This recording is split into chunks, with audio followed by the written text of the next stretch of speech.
Olá pessoal do 8º ano, hoje vamos começar nosso PET volume 1. Me chamo Larissa Egídio, estou no 5º período de Geografia, faço parte do PIBID e estou aqui para auxiliá-los.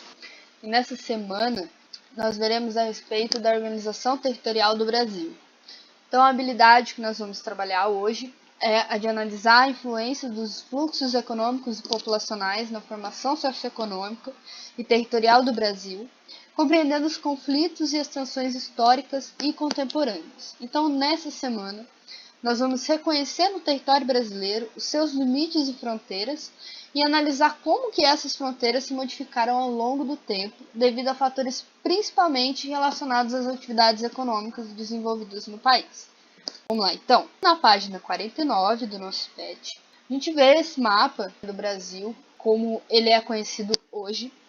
Porém, o território brasileiro, ele passou por diversas transformações ao longo da sua história. Antes da chegada dos portugueses, o território era totalmente diferente, né? Ele já estava sendo ocupado por outras populações, por diferentes povos indígenas, diferentes troncos linguísticos, e não havia essa divisão territorial que nós conhecemos hoje, não havia limites entre um espaço e outro. Porém, nós não podemos dizer que o Brasil ele foi descoberto pelos portugueses porque ele já estava sendo habitado. E também, em 1494, a gente tem o Tratado de Tordesilhas. Antes mesmo da chegada deles, já se tinha conhecimento desse território.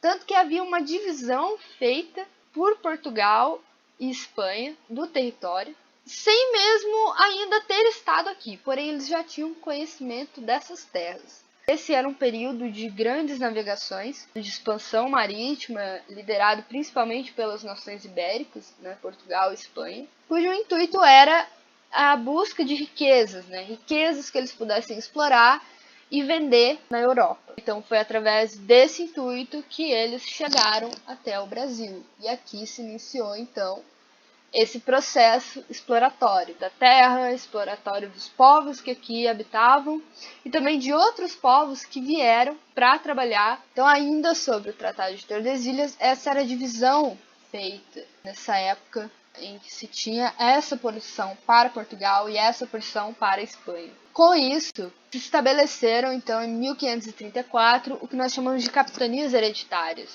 Foi uma divisão do território com o intuito de facilitar a administração. Ela ficava na mão de um homem, que era chamado de donatário, e que tinham o objetivo de fazer prosperar esses espaços que foram delimitados para eles. Porém, era muito difícil, né, devido à distância até Portugal e também diversos conflitos indígenas que haviam ali com esses portugueses que se estabeleceram ali. Eles eram vistos como invasores e, por isso, haviam essas disputas entre os povos que já estavam ali. Cada capitania, então, possuía um nome, uma delimitação e um responsável por administrar. Então, esse responsável ele tinha que evitar que aquela porção do território fosse invadida. Curioso isso, né? Os invasores tinham que proteger contra a invasão de outros invasores. Isso é ótimo. Então, esse modelo de capitanias hereditárias ele não foi um modelo que prosperou. Apenas duas chegaram a prosperar, que foi a capitania de Pernambuco e de São Vicente. Então, a partir dessa divisão que se tinha do território, iniciou-se, então, atividades econômicas. Então, essas atividades econômicas usufruíam do solo brasileiro para cultivo de diversas culturas, como a cana-de-açúcar, o algodão, o café, que favoreceram cada vez mais a expansão do território. A gente tem aqui como que aconteceu essa mudança no território por conta dessas atividades econômicas, e aí a gente vai adentrar nessa questão através desse mapa, a gente vai analisar como que aconteceu. Então, no início da ocupação portuguesa pelo litoral, que foi por onde eles chegaram, ainda não haviam encontrado as riquezas metálicas, que eram os metais valiosos e as pedras preciosas. Então, eles se dedicaram inicialmente à extração do pau-brasil, isso no século XVI. A partir do século XVII, houve um aumento do cultivo da cana-de-açúcar, que ocorreu em grandes propriedades de terra, que eram os conhecidos latifúndios, com base no trabalho de africanos escravizados. Esse cultivo de cana-de-açúcar foi um ciclo que ocorreu aí entre o século XVI e XVII na região Nordeste, devido ao clima ser bastante favorável. Depois disso, a gente tem o desenvolvimento da pecuária, com a ocupação em direção ao interior, das margens ali do Rio São Francisco e na região em que hoje temos os estados do sul. No século XVI e XVII, a gente tem aí a região da Amazônia também sendo apropriada pela exploração das drogas do sertão, como, por exemplo, cacau, cravo, urucum, a baunilha, o gergelim, o guaraná. Diversas ervas eram também utilizadas e voltadas para a exportação. Quem tinha o domínio desse conhecimento eram os povos indígenas. Então, através desse conhecimento territorial, que se foi abrindo os caminhos, expandindo essas fronteiras, e também a exploração do ouro permitiu que uma maior ligação entre as vilas e cidades fosse tornando um território um pouco mais integrado, devido à atividade dos tropeiros, os viajantes que estabeleciam aí as rotas comerciais. Então a gente tem o ciclo da mineração do ouro ocorrendo aqui na região sudeste, também temos uma parte aqui na região centro-oeste. Então, no fim do século XVIII, a gente tem o ciclo da mineração entrando em declínio e o cultivo de algodão, que acontecia em Pernambuco, na Bahia, em São Paulo, também no Ceará, predominando aí. Então isso foi aí do século XVIII a XIX, mais ou menos. Depois disso vem o cultivo do café, passou a se expandir principalmente nos solos férteis do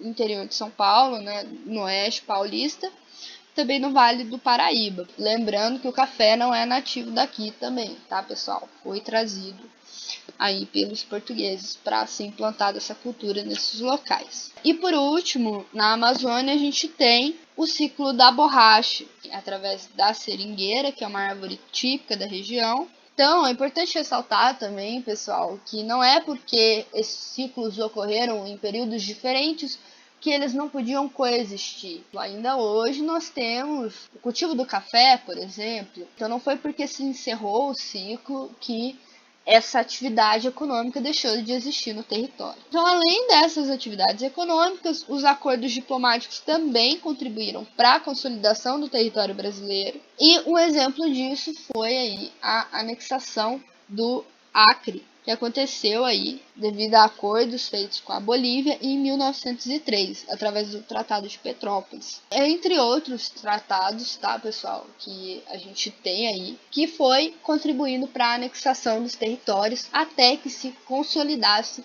essa formação que nós conhecemos hoje. Então, hoje nós temos o Brasil como um país de dimensões continentais. Então, devido à sua grande extensão latitudinal, o Brasil ele apresenta uma grande biodiversidade natural e, além dessas diversidades naturais, também conta com realidades sociais, culturais e econômicas bastante contrastantes. Ele ocupa boa parte da porção sul do continente americano, segundo as estatísticas do Instituto Brasileiro de Geografia e Estatística, e o seu território ele possui aí 8.515.759.090 km² de extensão, com 26 estados e um distrito federal.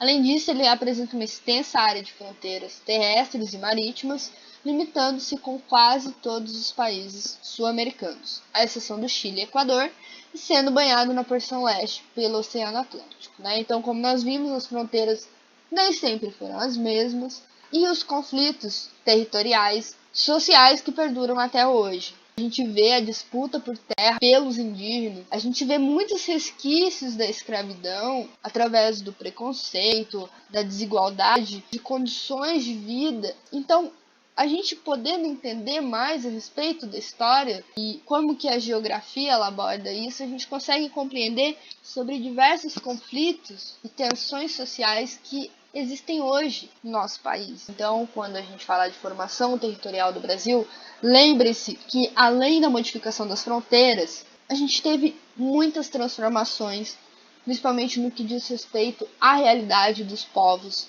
que se encontravam aqui nesse período. Bom, então essa foi a nossa aula de hoje. Espero que tenham gostado. Um grande abraço e até a próxima.